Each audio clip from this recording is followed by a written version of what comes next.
સર્વને જય શ્રી કૃષ્ણ.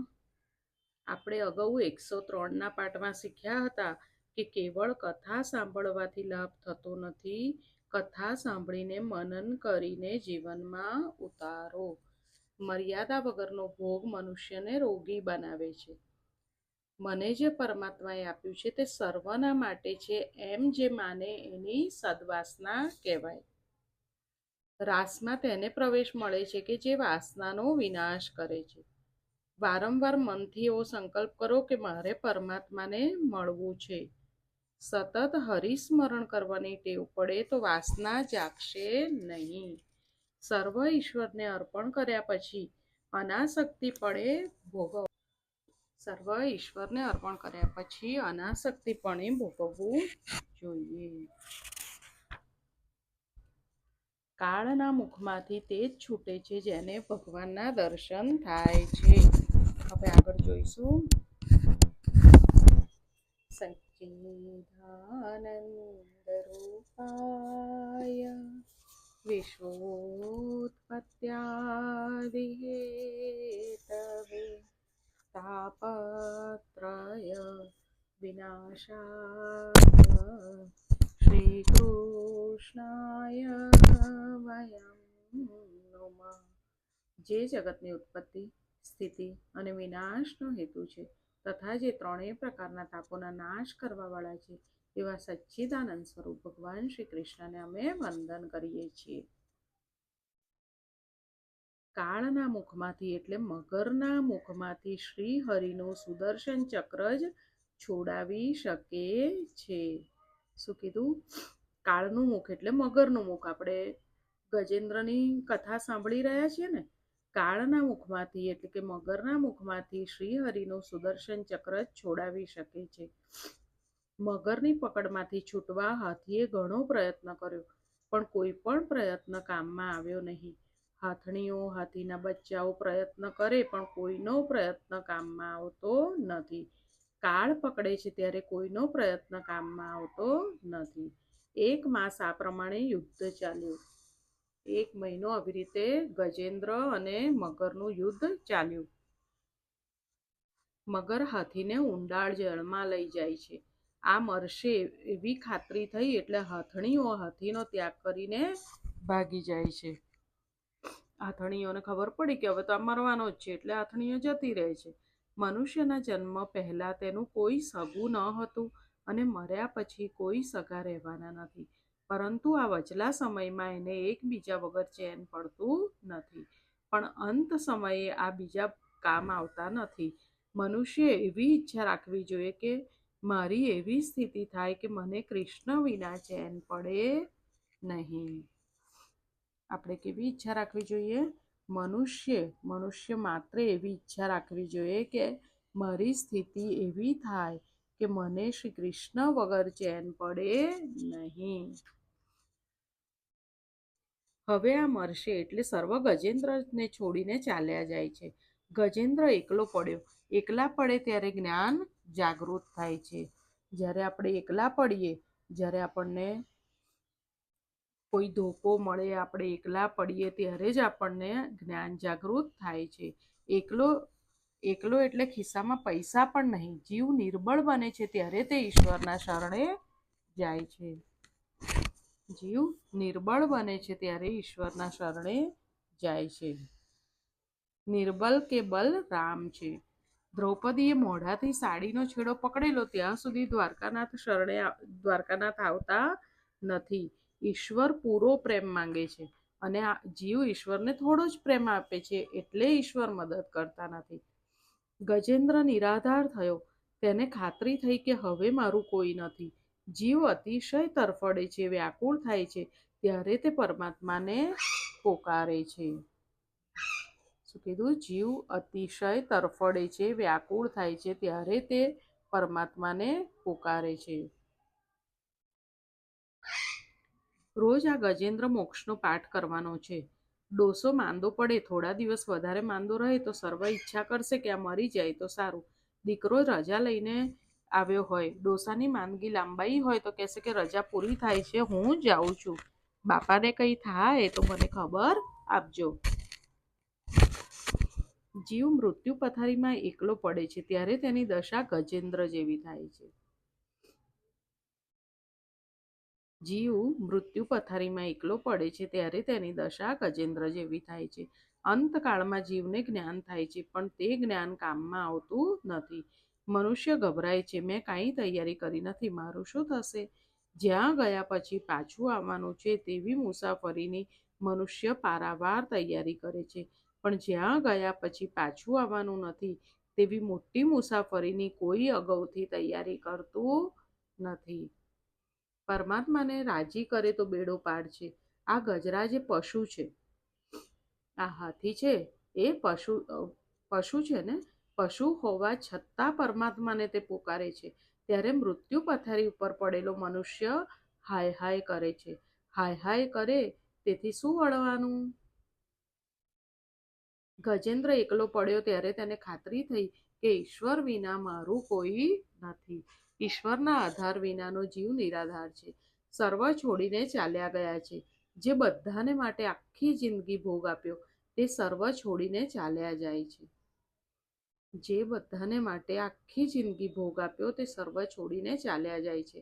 અંતકાળે જીવને ખાતરી થાય છે કે પરમાત્મા સિવાય મારું કોઈ નથી. અંતકાળે જીવ પસ્તાય છે.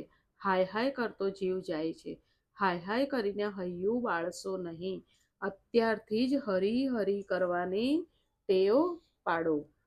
શું કીધું? હાય હાય કરીને હૈયું બાળશો નહીં. અત્યારથી જ હરી હરી કરવાની ટેવ પાડો.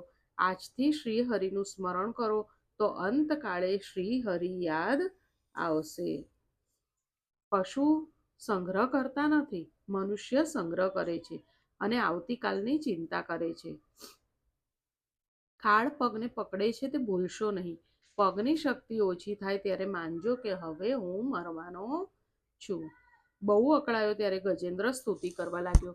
ગજેન્દ્રે સ્તુતિ કરી છે તેનો બહુ મોટો મહિમા છે. સંસારી લોકોએ ગજેન્દ્રની જેમ નિત્ય સ્તુતિ કરવી જોઈએ, તો અજ્ઞાનનો નાશ થાય અને મરણ સુધરે. કાળ મને પકડવા આવ્યો છે, નાથ હું તમારે શરણે આવ્યો છું.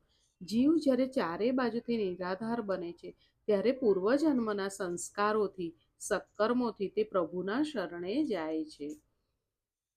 ભિન્ન ભિન્ન રૂપોમાં નાટ્ય કરવાવાળા અભિનેતાના વાસ્તવિક સ્વરૂપને જે પ્રકારે સાધારણ દર્શક જાણી શકતા નથી, તે પ્રકારે સત્વપ્રધાન દેવતા અથવા ઋષિ પણ જેના સ્વરૂપને નથી જાણતા, તો પછી બીજા સાધારણ જીવ તો તમને કેમ જાણી શકે અથવા તમારું વર્ણન કેવી રીતે કરી શકે?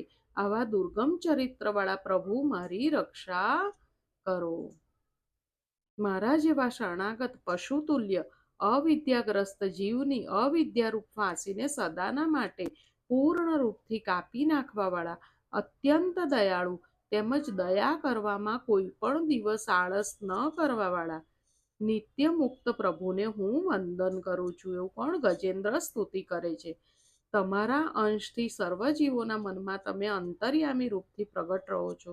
સર્વના નિયંતા અને અનંતા એવા તમે પરમાત્માને વંદન કરું છું.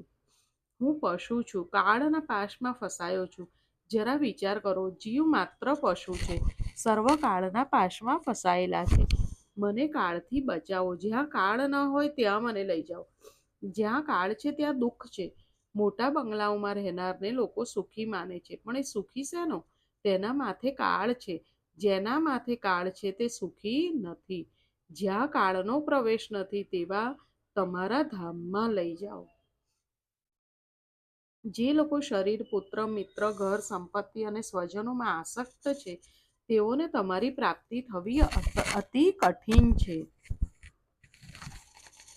કારણ કે તમે સ્વયં ગુણોની આસક્તિથી રહિત છો. પરંતુ જીવન મુક્ત પુરુષ પોતાના હૃદયમાં તમારું નિરંતર ચિંતન કરતો રહે છે. એવા જ્ઞાન સ્વરૂપ સર્વસમર્થ ભગવાનને હું નમસ્કાર કરું છું. નાથ, આ ગ્રાહની ચુંગલમાંથી છૂટીને હું જીવવાની ઈચ્છા રાખતો નથી. ગજેન્દ્રએ શું કીધું? આના ચુંગલમાંથી છૂટીને હું જીવવાની ઈચ્છા રાખતો નથી. આ હાથીનું શરીર અંદર અને બહાર સર્વ તરફથી અજ્ઞાનરૂપ આવરણથી ઢંકાયેલું છે. આવા શરીરને રાખીને શું કરવું છે? હું તો આત્મપ્રકાશને ઢાંકી દેવાવાળા તે અજ્ઞાનરૂપ આવરણથી છૂટવા માંગુ છું, કે જેનો કાળક્રમથી પોતાની મેળે નાશ થતો નથી, પરંતુ કેવળ આપની કૃપાથી અથવા તત્વજ્ઞાનથી જ તેનો નાશ થાય છે. તો હે નાથ, મારા ઉપર કૃપા કરો. શરણાગતનું રક્ષણ કરનાર એવા ઓ પ્રભુ, મારી રક્ષા કરો. હું શરણે આવ્યો છું. ગજેન્દ્ર આ પ્રમાણે દુઃખથી આર્દ બનીને શ્રી હરિની સ્તુતિ કરે છે. મોટા મોટા મહાત્માઓ આ ગજેન્દ્ર મોક્ષનો પાઠ રોજ કરે છે. કાળ પકડે ત્યારે જીવ કેવો ગભરાય છે તેમ વિચારી ગજેન્દ્ર થઈ આ ગજેન્દ્ર મોક્ષનો પાઠ કરજો. ગજેન્દ્ર જેવા આર્થ થઈ ગજેન્દ્ર મોક્ષનો પાઠ કરશો તો અંતકાળ સુધરશે. સ્તુતિના એક એક શ્લોકમાં દિવ્ય તેજ ભર્યું છે. આ સ્તુતિનો પાઠ નિત્ય કરવાથી અંતકાળમાં પરમાત્મા લેવા આવે છે. પ્રાતઃકાળમાં પવિત્ર થઈને જે કોઈ ગજેન્દ્રે જે ભગવાનની સ્તુતિ કરેલી તે સ્તુતિ કરશે તો તેની બુદ્ધિ અંતકાળે નિર્મળ રહેશે. અંતકાળે તેને શ્રી હરિનું સ્મરણ રહેશે. આ સ્તુતિનો પાઠ મનુષ્યને સંકટમાંથી મુક્ત કરે છે. આ સ્તુતિ દુષ્ટ સ્વપ્ન ફળનો નાશ કરે છે. જેને ખરાબ સ્વપ્ન આવતા હોય તો આ સ્તુતિ રોજ કરે તો એ ખરાબ સ્વપ્ન આવતા બંધ થઈ જાય. દુષ્ટ સ્વપ્નના ફળનો નાશ કરે છે. આ સ્તુતિનો પાઠ કરનારને ખરાબ સ્વપ્ન આવે નહીં. આ જીવ અંતકાળમાં બહુ ગભરાય છે. જ્યારે તે બેભાન બને છે ત્યારે યમદૂતો તેને બહાર કાઢે છે. અંતકાળે અતિશય દુઃખ થાય છે. આવા સમયે ઈશ્વરનું સ્મરણ રહેવું થવું મુશ્કેલ છે. ઈશ્વરની કૃપા હોય તો જ તે શક્ય છે. માટે ગજેન્દ્ર સ્તુતિનો બને તો રોજ પાઠ કરવો જોઈએ. બને તો મત્સ્યાવતાર ચરિત્રનો પણ પાઠ કરજો. મધ્યરાત્રિએ રાસ પંચાધ્યાયીનો પાઠ કરવો તો પ્રભુ કૃપાથી કામ તેને પીડા આપશે નહીં. ગજેન્દ્ર પ્રાર્થના કરે છે, હવે તો જે શરીરનો નાશ ન થાય તેવું દિવ્ય શરીર મને આપો. યમુના મહારાણી કૃપા કરે છે ત્યારે અલૌકિક શરીરનું તનુનવત્વનું દાન કરે છે. નાથ, કૃપા કરીને મને અવિનાશી તેજોમય શરીર પ્રાપ્ત થાય. નાથ, જલ્દી પધારો. હે ગોવિંદ, હે નારાયણ, આજે હું દીન થયો છું. કાળના મુખમાંથી મને છોડાવો. આ ગજરાજને બચાવવા તેની પાસે બ્રહ્મા આદિ કોઈ પણ દેવતા આવ્યા નહીં. ત્યારે પરમાત્માને ઉતાવળ થઈ. તે દોડતા દોડતા આવ્યા છે. નિરાધારનો આધાર મારો દ્વારકાનાથ છે. યાદ કરો તો મારા ભગવાન અંતકાળે દોડતા આવે છે. ગજેન્દ્રે જોયું કે ભગવાન દોડતા આવ્યા છે. ગજેન્દ્રે સરોવરમાંથી એક કમળ ઉચકીને ભગવાનને અર્પણ કર્યું. તુલસી અને કમળ પરમાત્માને અતિ પ્રિય છે. તુલસી અને કમળ પરમાત્માને અતિ પ્રિય છે. પરમાત્માની ડૂટીમાંથી કમળ નીકળ્યું છે. કમળ બ્રહ્માજીની સૃષ્ટિનું નથી. તે કમળનો પ્રભુએ સ્વીકાર કર્યો. સુદર્શન ચક્રથી ભગવાને મગરને માર્યો. કાળનો નાશ જ્ઞાન ચક્રથી થાય છે. એવું જ્ઞાન થાય કે સર્વમાં ભગવાન દેખાય. જેને બ્રહ્મ દ્રષ્ટિ પ્રાપ્ત થાય છે તે જ્યાં જાય ત્યાં તેને પરમાત્માના દર્શન થાય છે. બ્રહ્મ જ્ઞાની મળશે, પણ સુખદેવજીની જેવી બ્રહ્મ દ્રષ્ટિ રાખનારા ઓછા મળશે. આવા જ્ઞાનીને સંસાર બાધક થતો નથી. અજ્ઞાનીને સંસાર બાધક થાય છે, જ્ઞાનીને નહીં. જ્ઞાનીને માટે જગત રહેતું નથી. અજ્ઞાનની પકડમાંથી છૂટવાનું છે. સુદર્શન ચક્રથી ભગવાને મગરને મારેલો, એટલે તે સુદર્શન ભગવાનના દર્શનથી કાળ મરશે. સર્વમાં ભગવત દર્શન તે સુદર્શન. સર્વમાં ભગવત દર્શન તે જ સુદર્શન. કાળ જ્યારે પકડે છે ત્યારે તેની પકડમાંથી કાળના પણ કાળ ભગવાન જ છોડાવી શકે છે. કાળ મગરનો સુદર્શન ચક્રથી નાશ કર્યો. તેનો બીજો અર્થ એ પણ થાય કે તમારી દ્રષ્ટિ સુદર્શન થશે, સારી થશે, એટલે કે સર્વમાં તમને ભગવાન દેખાશે તો તમે કાળના મુખમાંથી છૂટી જશો. એટલે કે તમે કાળને જીતી લેશો. આવા અજ્ઞાની પુરુષનું કાળ પણ શું કરી શકે? સર્વમાં જેને ભગવત ભાવ જાગ્યો એ કાળના મુખમાંથી છૂટી જાય છે. સર્વમાં જેને ભગવદ ભાવ જાગ્યો એ કાળના મુખમાંથી છૂટી જાય છે. સર્વમાં શ્રી કૃષ્ણના દર્શન કરનારને પોતાના સ્વરૂપમાં પણ શ્રી કૃષ્ણ દેખાય છે. તમારા સ્વરૂપમાં પણ શ્રી કૃષ્ણના દર્શન કરો તો કાળ મારી શકશે નહીં. ગજેન્દ્રનો ઉદ્ધાર કર્યો તેમ જે જીવ ભગવાનના શરણે જાય તેનો ઉદ્ધાર થાય. પૂર્વજન્મમાં આ ગજેન્દ્ર ઇન્દ્રદ્યુમ્ન નામનો રાજા હતો. હવે આ જે ગજેન્દ્ર હતો હાથી એ પૂર્વજન્મમાં ઇન્દ્રદ્યુમ્ન નામનો રાજા હતો. રાજા ધ્યાનમાં બેઠો હતો. ત્યાં અગસ્ત્ય મુનિ આવ્યા. રાજા ઉઠીને ઊભા થયા નહીં. મુનિને લાગ્યું કે રાજા મારું અપમાન કરે છે. ભગવાન કરતાં પણ ભગવાનના ભક્તોનું વધારે માન રાખજો. શું કીધું? ભગવાન કરતાં પણ ભગવાનના ભક્તોનું વધારે માન રાખજો. પથ્થરની મૂર્તિમાં સદભાવ રાખવાથી તે ચેતન થાય, તો ચેતનમાં સદભાવ રાખવાથી ઈશ્વરની પ્રાપ્તિ કેમ ન થાય? અગસ્ત્ય મહારાજને ખોટું લાગ્યું. શ્રાપ આપ્યો. તું જળની જેમ બેસી રહ્યો, તેથી તને પશુનો જળનો અવતાર મળો. પૂર્વજન્મમાં ગજેન્દ્રે ખૂબ ભજન કરેલું, એટલે ગજેન્દ્ર યોનિમાં તેને પ્રભુ યાદ આવ્યા. જે સંસ્કાર મનમાં દ્રઢ થાય તે સંસ્કાર બીજા જન્મમાં અને અંતકાળે કામ આવશે. શું કીધું? જે સંસ્કાર મનમાં દ્રઢ થાય તે સંસ્કાર બીજા જન્મમાં અને અંતકાળે કામ આવશે. ઠાકોરજીનો પહેલા સ્વપ્નમાં અનુભવ થાય છે. આપણે બહુ પ્રભુનું નામ લઈએ તો પહેલા ઠાકોરજીનો સ્વપ્નમાં અનુભવ થાય. ગોપાળ સહસ્ત્ર નામમાં ભગવાનનું નામ છે ભક્તાનામ સ્વપ્નવર્ધન. ભક્તાનામ સ્વપ્નવર્ધન. ગજેન્દ્રને સારૂપ્ય મુક્તિ આપી છે. પોતા જેવું સ્વરૂપ આપ્યું છે. ગજેન્દ્રને કઈ મુક્તિ મળી? સારૂપ્ય, એટલે પ્રભુના જેવું રૂપ મળ્યું. ગજેન્દ્ર સ્તુતિનો ગજેન્દ્રની જેમ અકળાઈને દીન બનીને પાઠ કરજો. અંતકાળમાં ઠાકોરજી તમને પણ ગજેન્દ્રની જેમ લેવા આવશે. છઠ્ઠા મન્વંતર તે ચાક્ષુક મન્વંતરમાં સમુદ્રમાંથી અમૃત નીકળ્યું. હવે આપણે અહીંયા ગજેન્દ્ર મોક્ષની કથા સમાપ્ત થઈ છે. હવે છઠ્ઠા મન્વંતર એ ચાક્ષુષ મન્વંતરમાં સમુદ્રમાંથી અમૃત નીકળ્યું, તે દેવોને ભગવાને પીવડાવ્યું. છઠ્ઠા મન્વંતરમાં ભગવાન અજીત નામે અવતર્યા. સમુદ્રનું મંથન કરીને અમૃત કાઢી આપ્યું અને પોતે જ કચ્છપ રૂપ ધારણ કરીને મંદળાચળ પર્વતને પીઠ ઉપર ધારણ કર્યો હતો. પરીક્ષિત રાજા પૂછે છે કે ભગવાને સમુદ્ર મંથન કેવી રીતે કર્યું? કચ્છપ રૂપ ધરી મંદળાચળને પોતાની પીઠ ઉપર કેમ ધારણ કર્યો? દેવતાઓને અમૃત કેવી રીતે પીવડાવ્યું? આ સમુદ્ર મંથનની કથા કૃપા કરીને મને સંભળાવો. સુખદેવજી વર્ણન કરે છે. રાજન, એક સમયે ઇન્દ્ર ફરવા નીકળ્યો. દુર્વાસા ઋષિ સામા મળ્યા. દુર્વાસાએ પુષ્પમાળા ઇન્દ્રને અર્પણ કરી. સાધુ બ્રાહ્મણ આપે છે તે સદભાવથી આપે છે, તેનો અનાદર ન કરવો, પરંતુ માથે ચડાવવું, તેનું સ્વીકાર કરવું. પરંતુ ઇન્દ્ર તો સંપત્તિમાં શાનભાન ભૂલ્યો હતો. તેણે એ માળા હાથીની સૂંઢ ઉપર ફેંકી. તે માળા હાથી પગ તળે કચડવા લાગ્યો. દુર્વાસાને લાગ્યું કે ઇન્દ્ર મારું અને પુષ્પમાં જે લક્ષ્મીજી છે તેનું અપમાન કરે છે. તું મારું અપમાન કરે છે અને લક્ષ્મીજીનું અપમાન કરે છે. દુર્વાસાએ ઇન્દ્રને શ્રાપ આપ્યો કે તું દરિદ્ર થઈશ. સંપત્તિમાં શાનભાન ભૂલ્યો છે તે દરિદ્ર ન થાય ત્યાં સુધી શાનભાન ઠેકાણે આવતું નથી. તે પછી સ્વર્ગનું રાજ્ય દૈત્યને મળે છે.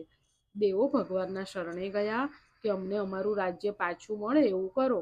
ભગવાને આજ્ઞા કરી કે તમે સમુદ્ર મંથન કરો, એમાંથી અમૃત નીકળશે, એ હું તમને પીવડાવીશ ને તમે અમર થઈ જશો. જેને જ્ઞાનરૂપી ભક્તિરૂપી અમૃત મળે છે તે અમર બને છે. પરંતુ આ મોટું કામ છે, તેમાં શત્રુઓનો સાથ લેજો, નહીતર શત્રુઓ તમારા કાર્યમાં વિઘ્ન કરશે. તમે દૈત્ય સાથે મૈત્રી કરો. દૈત્યો અભિમાની છે, તેમના વખાણ કરજો, એટલે તમારે તેની સાથે મૈત્રી થશે. દેવો અને દૈત્યો અમૃત મેળવવા સમુદ્ર મંથન કરવા લાગ્યા. મંદળાચળ પર્વતની રવઈ બનાવવામાં આવી અને વાસુકી નાગનું દોરડું બનાવવામાં આવ્યું. હવે સંસાર એ જ સમુદ્ર છે. તમારા જીવનનું મંથન કરો. સમુદ્ર મંથન એ જીવનનું મંથન છે.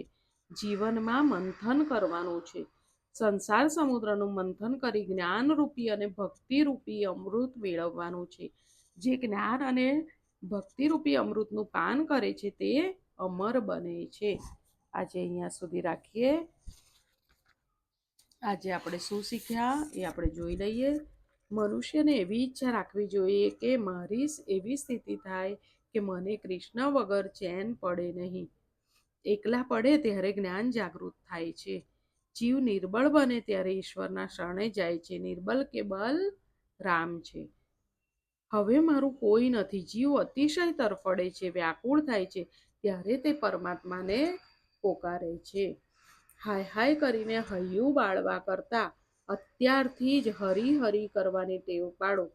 આજથી શ્રી હરિનું સ્મરણ કરો તો અંતકાળે શ્રી હરિ યાદ આવશે. નિરાધારનો આધાર મારો દ્વારકાનાથ છે. તુલસી અને કમળ પરમાત્માને અતિ પ્રિય છે. સુદર્શન એટલે શું? સર્વમાં ભગવત દર્શન, તે જ સુદર્શન. તમારા સ્વરૂપમાં પણ શ્રી કૃષ્ણના દર્શન કરો. ભગવાન કરતાં પણ ભગવાનના ભક્તોનું વધારે માન રાખજો. જે જે સંસ્કાર મનમાં દ્રઢ થાય તે સંસ્કાર બીજા જન્મમાં અને અંતકાળે કામ આવશે. ઠાકોરજીનો સૌથી પહેલા અનુભવ સ્વપ્નમાં થાય છે.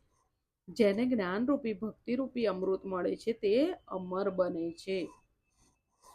આજે અહીંયા સુધી રાખીએ. ફરી જલ્દી મળીએ. સૌને જય શ્રી કૃષ્ણ.